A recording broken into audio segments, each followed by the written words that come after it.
What is going on, guys? Welcome back to another video. This video is a tournament report for the historic Hooglandia Open that happened this past weekend.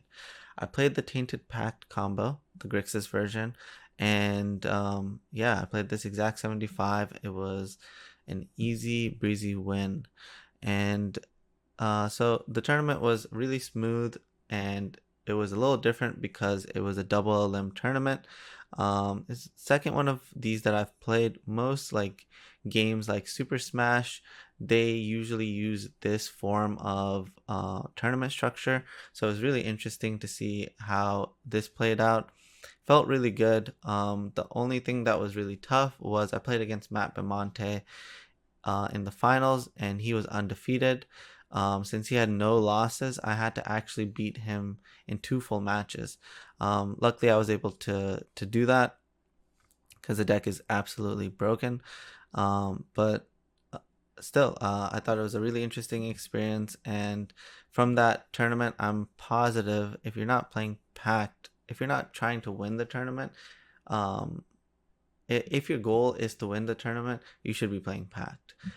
Any form of Tainted Pact is good, but this particular version has a game plan outside the combo, and I think that's what makes it better than the rest.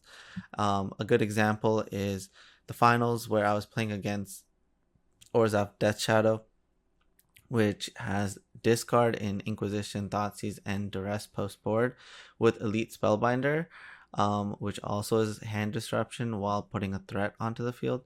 And it also has Adonto Vanguard, which is a really tough threat for this deck to remove.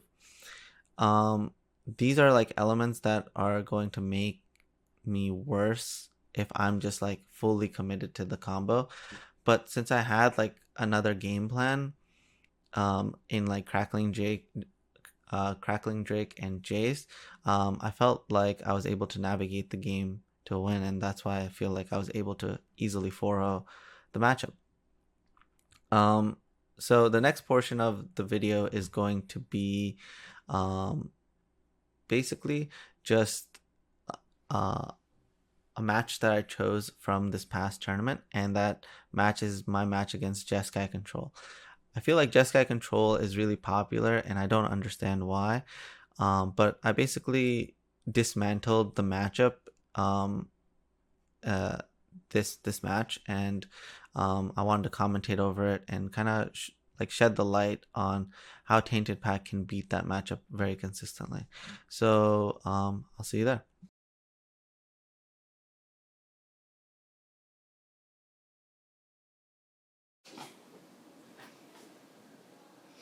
All right, so we are on the play. Let's see how this plays out. Alright, our hand is solid. We know we're playing against Jeskai Control.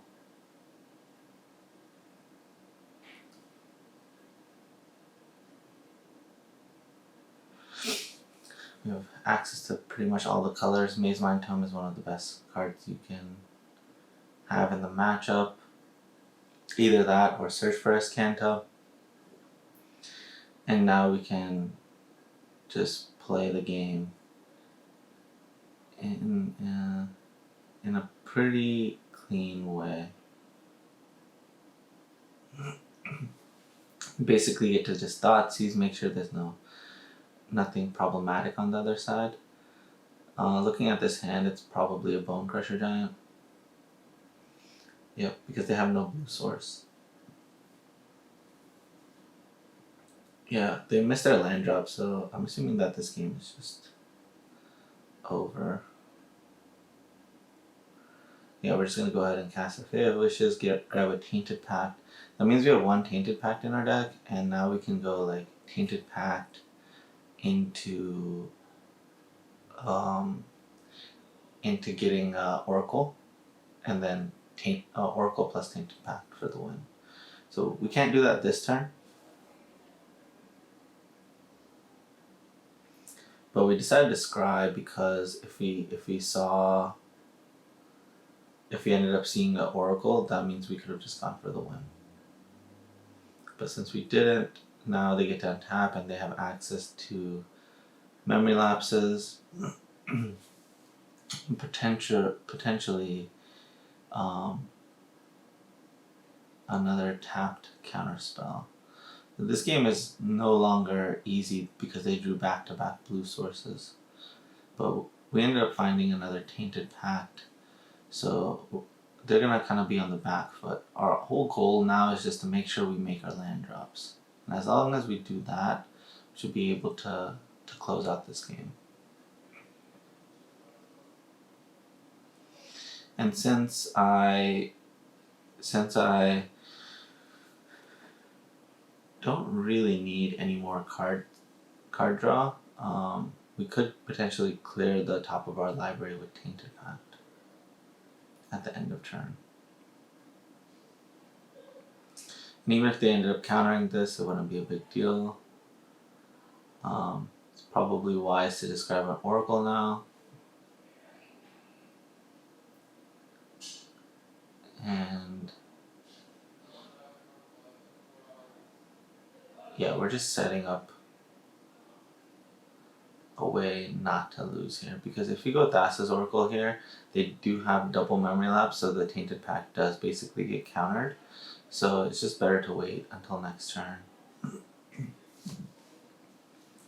Because next turn we could potentially just get a discard spell or Pact of Negation and make sure we just overwhelm our opponent. We draw, we hit Anger, put it in the graveyard.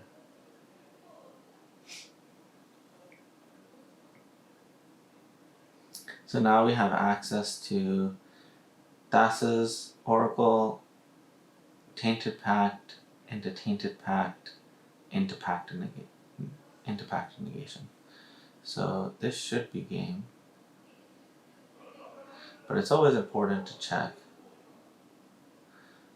and see if they have like Mystical Dispute in their main, so you just don't like randomly lose your advantage because of that.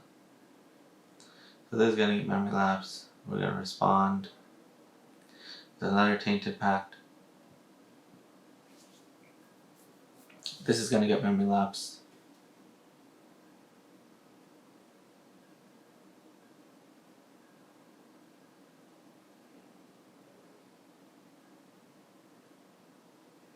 Once this gets memory lapse, then we can go grab ourselves Pact of Negation, and that should be game.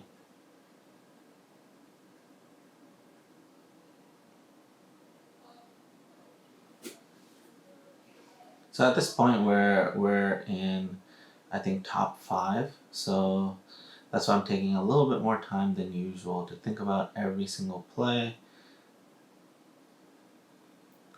just so no mistakes are made. And there we have game 1.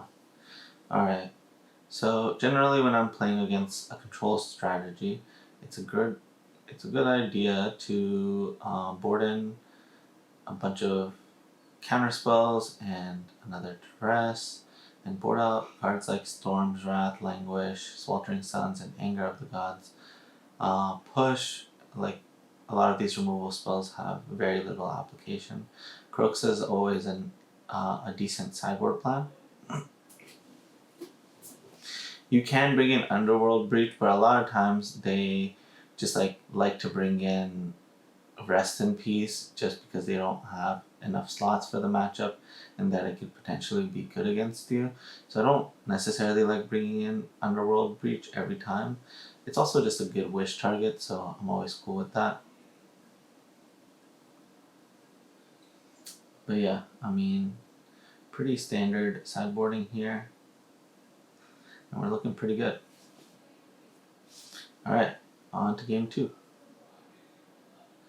So looking at this hand, it doesn't even remotely look like a good hand against like in terms of the combo, but again, you're just playing like a normal control plan, and yeah, you can just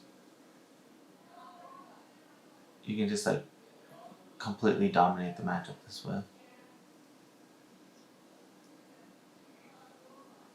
it seems wise to go ahead and duress now.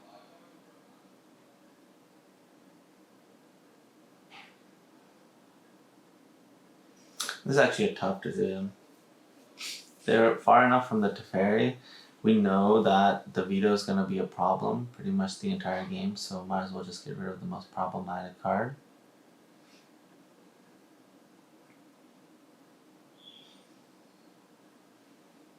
And this seems like a pretty easy Inquisition. We'll definitely just snag the Dispute. Gust is honestly questionable. We'll play our Swamp, and now we have Dispute open. And I feel like it's just right to just go ahead and counter this. It allows you to safely Fae of Wishes here. And we already know that we have an answer to Teferi, so might as well just put ourselves in a good position. We just go ahead and grab Tainted Pact. Because at worst, Tainted Pact can be a good good card to help you find what you're looking for. Basically just like a tutor for you. It has some limitations. Obviously, if you see a Thassa's Oracle, you're probably obligated to take it. But the fact that it's so efficient and so useful that way is really nice. So we like tap out here. We play our Fae of Wishes, basically daring them to play their Teferi. They kind of don't. I guess they were scared. And I feel like that's one of the things that you can play to your strengths, is that your opponent is so scared of you having the combo at all times, right? Especially when you're holding a Tainted Pact, we're only missing one piece. And so you can use that to your advantage. You can play stuff and yeah, basically just put yourself in a really good spot. So the reason why I ended up not playing a land here and taking the negate, obviously they have the Teferi and we're almost at the combo, so it's potentially possible that we could like combo with negate up now. But the reason why I didn't play the land was just in case I wanted to ditch two things to put Fae of Wishes back in my hand. But since we drew the Thassa's Oracle, it makes a lot of sense to just play out everything now. Because next turn we have the ability to negate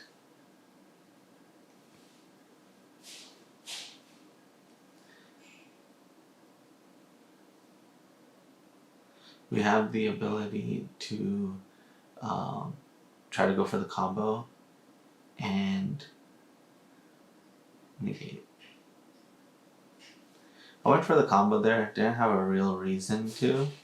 I was just gonna either stop at another Tainted Pact, or I was thinking that I could go all the way down to close to 0 cards and try to pick up like a some type of disruption spell like Thoughtseize. But we ended up finding a Thoughtseize, which is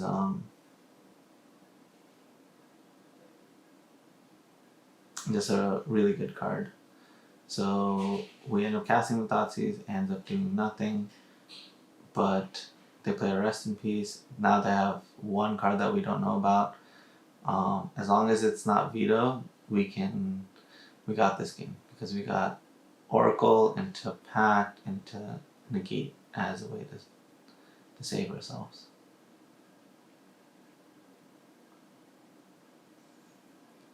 Alright, Thassa's Oracle, Tainted Pact. We're in a bad spot if they have veto, but if they don't, then they're done. And so bringing in cards like Gust is kind of a liability. Yeah, you can potentially tag something, but majority of the time it's just going to be bad post board.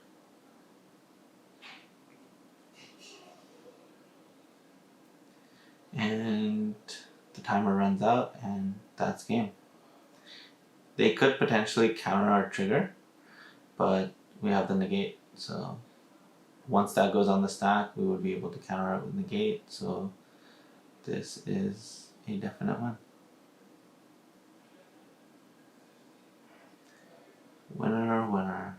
Alright guys, I hope you guys enjoyed the gameplay portion. The next part that I wanted to talk about is changes moving forward. So I've been thinking a lot about how the format is going to be changing up after this past weekend. It is very likely that Tainted Pact will be picked up a lot more. And if that's the case, then I've been thinking about cutting Seagate Stormcaller for Expansion Explosion. I think Expansion Explosion is definitely a lot better in the mirror match.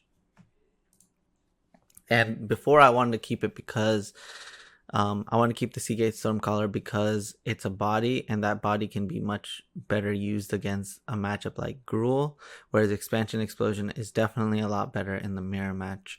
Yeah, so Expansion Explosion is my change as of right now.